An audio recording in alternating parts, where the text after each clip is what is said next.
Thanks for staying with us. So today is the Armed Forces Remembrance Day. It is notable in the nation's history where the whole country comes together to appreciate and honor our fallen heroes. It's an annual event marked on the 15th of January to commemorate the nation's departed compatriots, as well as to honor living veterans. Join us again to shed light on this segment is the Director General, the Nigerian Army Resource Center, Major General Garba Wahab. Thanks for staying with us, sir. Thank you very much. Good to have you. So every year we talk about this day, we celebrate and remember our fallen heroes. But in your view, in your perspective, do you think that the Army has done enough to actually support, I think it was Nima that took it doing the paper review, support the family and relatives of these fallen heroes? Thank you very much. That's a serious question. It's not possible anywhere in the world to do enough for the families of those who lost their life in service to the nation. It's a continuous thing. And that is why, for instance, the Nigerian Army takes care of the education of the family, of the children, at least maximum of four of those children and some other things. But over the years, and given the level of inflation, whatever has been done cannot be enough. People are always complaining. I was chief of administration Army, and part of that responsibility fell on my laps. And I knew the enormity of what it was all about. So over time, a lot of complaints will come up, and it's a serious issue that periodically it is reviewed, things are reviewed, things are looked into, but whatever has been done can never, you can't replace, what material are you going to give to somebody who lost a father or a mother or a wife who lost the husband, who might be the breadwinner? What are you going to do? But whatever has been done is to appreciate whatever they've done. It can't be enough, but they are being appreciated.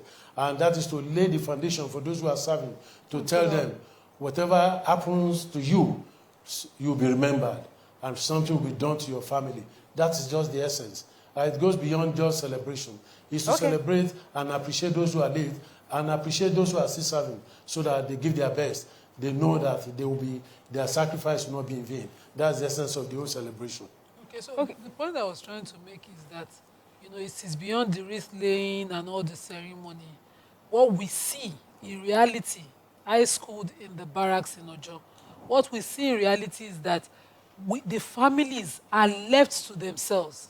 So is there a system, because you are an ex-military officer, where women, it will just follow a natural line, where their fees, school fees are paid, mothers are not made to start to find anyhow job or even resort sometimes to prostituting to raise their kids. Is there a clean system so that when we hear these stories, we can say, go to agency so, and so. And verify. And collect your gratuity with your husband's details. Up until last year, when last administration, when President Buhari did certain upgrades for their payments, ex-military officers and late military officers had nothing. When they left, their kids would have to, they call them this derogatory word, barracks speaking. So what exactly would you say are those emoluments or gratuities that are paid? How is it paid?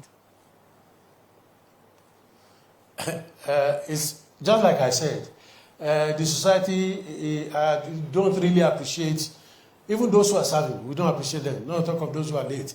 Those who are serving, we tend to, what is called military bashing. Yes, it's your job, to hell with you. But unfortunately, even majority of those who do it, when they travel outside, even those who are serving, they enter an aircraft. The pilot announces that in our midst, we have a serving personnel. Everybody stand up and clap. That's for even somebody who is serving, not talk of somebody who is late. Here, we don't bother about anybody. And that's part of the problem we're facing. So if those who are serving are complaining, then what about those who are late? So it is the system the military senate is virtually left on his own to look after those who are late and those who are even serving. Things are beginning to improve a little bit. Yes, even the emolument of those who are retired. How much were they being paid? It's just recently upgraded. And then periodically they say, come and upgrade your records. And you have to be moving up and down. Now everything is being digitized. And that's affecting those who are late. If you are not looking after those who are alive, how will those who are alive look after those who are a family of those who are late? So gradually it's improving, but a lot still need to be done. We see the corpse of a soldier. I give an example. Late last year, a vehicle was bombed, and some soldiers were inside. And people were carrying it on the social media and sniggering and saying all sorts of nonsense. And that's to tell you the way we feel. How do we look after the dead? The cemetery. When somebody is encroaching, he wants to build a house on cemetery, then something tells you the type of people we are. So it's not the military itself that are supposed to be looking after those who lost their life. They lost their life not serving only them, but serving the system, serving the nation. So it's a national issue. But it's been virtually left to the military to keep on looking after those things. Apart from this ceremony today, I doubt if anybody is going to say, okay, what is happening? What do we need to do? It is the army that pays for the army, the Air Force, and Navy, pays for the education of those of their colleagues who are late. And when they present this budget, how were those budgets reacted to? So a lot of issues. We need to have a change of attitude, a change of mindset as a nation to appreciate those who are in security, all the security agencies, because they don't sleep for others to sleep. They will die for us to be alive. So we need to put that at the back of our mind and assist them in doing their job. So when they are late, everybody needs to come together and appreciate. Not just one day ceremony and we go away. So a lot of things need to be done. But there are departments in the various services that looks after those things. Right. But it is budget. They depend solely on budget. And even for operation they are doing, the budget is not enough. So what about those who are late? So we need to start looking at those things and take those things out of the normal budgetary allocation. Right. Thank you very much, sir, for that. Because, they say when you are pointing a finger at someone, you should look through, you're pointing back at you. Many times we make it just a military issue, not realizing that really we're all part of it and we should pay more attention. Yes. But I would just like to, we're celebrating our fallen heroes and we understand and we appreciate deeply the sacrifices that they have made for us. But there's now a new crop of soldiers, let me use that word instead of military officers, who seem to be behaving in an unprofessional manner. Recently there were videos of men dressed as military, as soldiers, talking back at the governor of Lagos State or talking back at people because they were reprimanded for doing something wrong. What is happening? Because usually just that uniform commands so much respect. But now we have, and also the way they would carry themselves, they differentiated themselves from everybody, every Nigerian. They carry themselves with respect. But now we're having people dressed in military uniform, acting, without, they don't receive proper training, no decorum, no respect. What is wrong? What's happening, sir? Somewhere along the line, you see, we're in an evolving environment. People tend to look at the social media and believe that they can do and say whatever they like. And it's part of the shortcomings and shortfalls of the digital age. But there are laid down procedures and processes within the military. Anybody who commits an offense, even the case we are talking about, I'm sure somewhere along the line is being investigated. And those who are involved, one or two are being investigated. So nobody is above the law. The military, anybody in the military is subjected to two types of law. The military law itself and the civil law. The law that's applicable to anybody in Nigeria is applicable to any military man. And then you have the military law. That's why we call it dual compact or compact of dual whatever. So if there are issues, unfortunately most Nigerians believe, there's nothing I can do when they are aggrieved. In each of the services, there's a Department of Civil Military Relation. So, civil military cooperation, depending on whatever the level you are talking about. Anybody who is aggrieved is entitled to report, and there are toll-free numbers that are provided for, so that people will have the belief, oh, you can call this number or report to whoever is on that desk, and they will listen to you. Whoever is wrong is taken up seriously. Even the social media that is creating this, the military has a social media policy, or policy on social media, and some of these things are being drummed periodically to service personnel. And there is nowhere where you are expected to disregard or disrespect anybody, because respect is reciprocal. You respect me for me to respect you.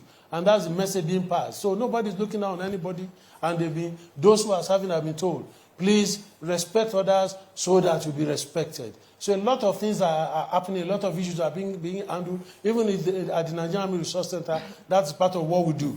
Look at issues and come up with, how do we tackle this particular issue? How do we tackle this particular problem? And then response or recommendations are forwarded to Army headquarters or Defense headquarters. These are the steps you should take to correct these observed anomaly. And that is ongoing. Okay. But somewhere along the line, the average Nigerian does not believe, if I complain, nobody is going to answer. They will answer you. Okay. People will answer you. Those on that desk, those responsible in the department will definitely answer if anybody has any problem. Okay, great. Yes, so I'm concerned about the welfare of the military, because I know that if they are not properly treated, they will not be able to function well in discharging their duties. And why am I saying this? I took in the papers last week where some pensioners, is it pensioners or pensioners, who were part of the Civil War, complained that they haven't been paid for over 44 years that they had served. Yes, it was in the Vanguard newspaper last week. And they said there was a time they were called by the government to, verify their authenticity, and they have certificates, but till now they were not, funded, they were not paid their pensions. Even some of their widows, joined in that, also saying that their husband had died. Some of them were already disabled, different parts of the body gone, and the government isn't doing anything. So what is the level of the welfare of the current serving soldiers and those who have left, probably died in service, and how do you want it improved? What would you suggest to the government in helping maintain your welfare in such a way that it dignifies the job that you're doing? So can you hear us? No? Okay. Well, Hello? Go ahead. We tend to leave the whole thing to the military. Somewhere along the line, in the past, we have a situation where the Military Pensions Board will ask retirees to come to particular places and do verification. And a lot of people could not. So many people could not make it because somebody who is sick, who cannot leave his house, who cannot move around, could not be part of that. But efforts are being made now to digitize virtually everything they do at the Military Pensions Board. Unfortunately, there are those who are not captured. The mode of recruitment during the Civil War, it started during the First and Second World War. Oh, yes. The mode of recruitment were Wahab. They were not normal. They were just picking people anyhow. And during the Civil War, a lot of people were recruited to fight in the Civil War, and their recruitment were not regularized. So it became a problem. And so the military find it very difficult. It is not only the military that's supposed to be involved, it is the government, including the office of the head of service. Everybody was supposed to come up and say, these are the documents.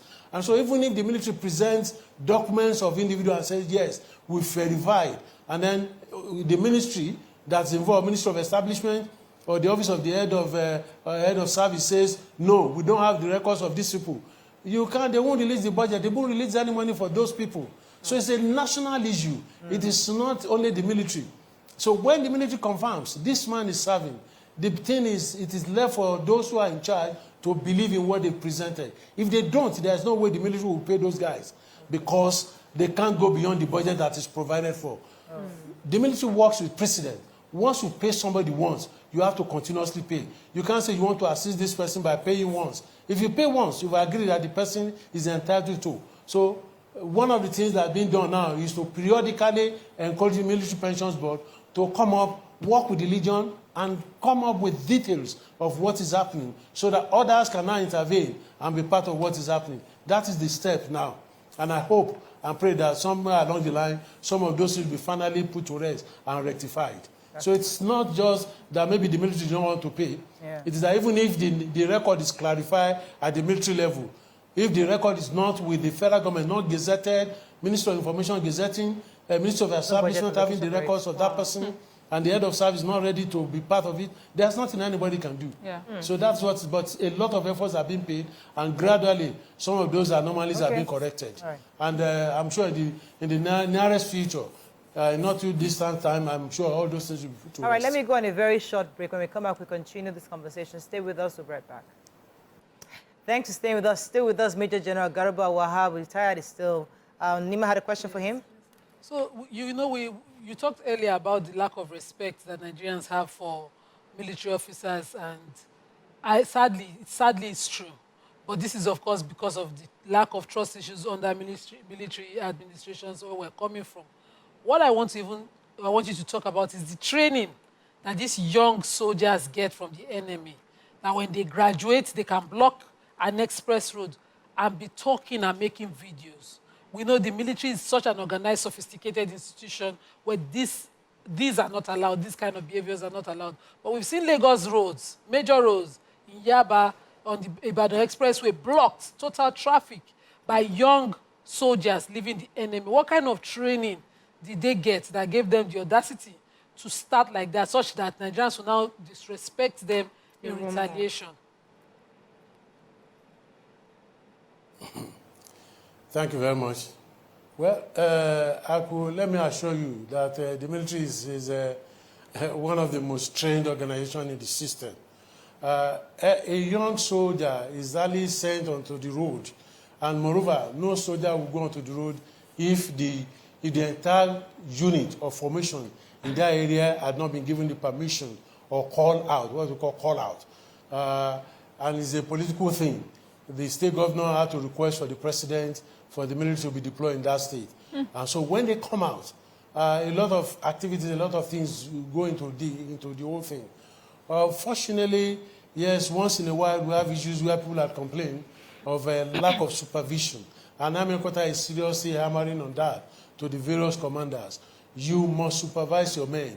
It is not enough for you to deploy your men in an operation or to perform a particular duty, and you believe because a junior officer or middle level officer is there to supervise. There is this saying, what you expect, you inspect. And so you must go out there and continuously inspect whatever your boys are doing. Because at the end of the day, it is the commander who is held responsible for any misbehavior, misdeeds, or whatever performed by the junior ones. So a lot of efforts are ongoing as to ensuring that whoever is out there perform his job professionally. Nobody is allowed to just on his own block a road. There must be a genuine reason for the roads to be blocked. And then there are processes and procedure. When you block the road, you can't check everybody. It depends on a lot of things. It depends on the information available. So somewhere along the line, we normally get it wrong once in a while, and that's why somewhere along the line, I think you missed my question, sir. The talk to the civil populace, please understand with us. These are not magicians. They depend on information given to them, but those information may not be genuine, may not be accurate, may not be sincere, but then they still need to act on it. Because there's what we refer to as Rule 2080. If you have 20% of the information you need, you cannot wait for 80%. That 20% minimal compared to 80% that is lacking, but you must still go out there and perform. So the commanders have been encouraged.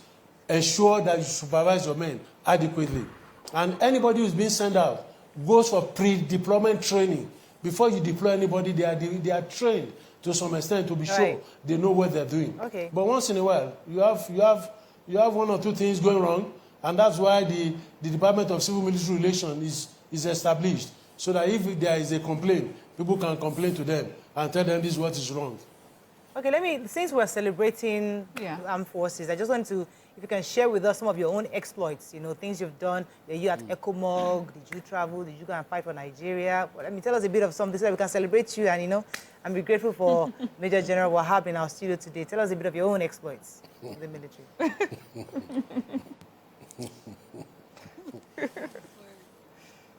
Thank you very much. We celebrate those who are alive, and we also celebrate those who are late. The celebration is both sides, to encourage those of us who are retired but still serving, still alive, and to celebrate those who are in active service, for them to keep on giving their best, to know that, yes, even in death, they will be remembered. And that encourages them to give their best. We've lost so many brilliant and young people, but that's what it's signed for. That's what we signed for. The oath of allegiance is taken to be deployed anywhere. Were you ever at the front lines? No question, no query, nothing. And that's why the compact comes in. The military law that governs the military is such that you can't query, you can't ask questions. You can't tell anybody this is where I want to serve. You must go to wherever you are deployed to. So we appreciate TVC and everybody for being part of what is happening today. And we hope that it is not just Major General, you have not answered my question. Full support. Where were you deployed to? Were you in the office? Were you Where did you fight, sir? You didn't fight. You're just in the office. You're deployed to the office. That's where you were. It's okay. We'll celebrate you. It's fine. I'm a warrior all through. My records are there. I don't sit in the office. For themselves. Even when I was even in Nigeria as GOC 1D, those who are in Kaduna 2012 and 13 up to January 2014 will attest to it that no, I'm not an office person. The only time I sit in the office when I was serving as military assistant, even director of operations, I'm always in the field, cross-checking, checking, whatever. So I'm not an office person while I was in service, apart from those few occasions, or when I was in training institution, telling people how to do it. So I'm always on the move and always I'm a warrior. Ready to battle. Warrior. Thank you very much. Major General. Thank you for your service, sir. Thank you, sir. Thank We you. appreciate you on you very behalf much. of TVC, ladies of your view. We appreciate the work you've done and your service to your country and to our country. Thank you very much. That's all we can take on today's show. Let's take a few comments on social media if we do have any, just to continue to. And I think one of the things I got from Major General's comments is that we Nigerians, we the people, must also do our own part in celebrating our heroes. So, for example, if you have a neighbor whose husband maybe died during the war, it's also part of our responsibility to support them in some way. Support the school fees of the kids, support in payments of rent, the welfare of the family, loved ones, check up on them once in a while, give them food. During Christmas, send them stuff. These are community responsibilities that we should begin to participate in as Nigerians and not only expect the military as an entity to do that on our behalf. So I think it's an eye-opener to us as Nigerians to see what we can do. Yeah. Are on the last topic. Yeah, last topic. It's okay. They need our support. All right. That is all we can take on today's show. Hope you learned a few things as we have. Have a great day and enjoy today's Armed Forces Remembrance Day. See you tomorrow. Bye for now.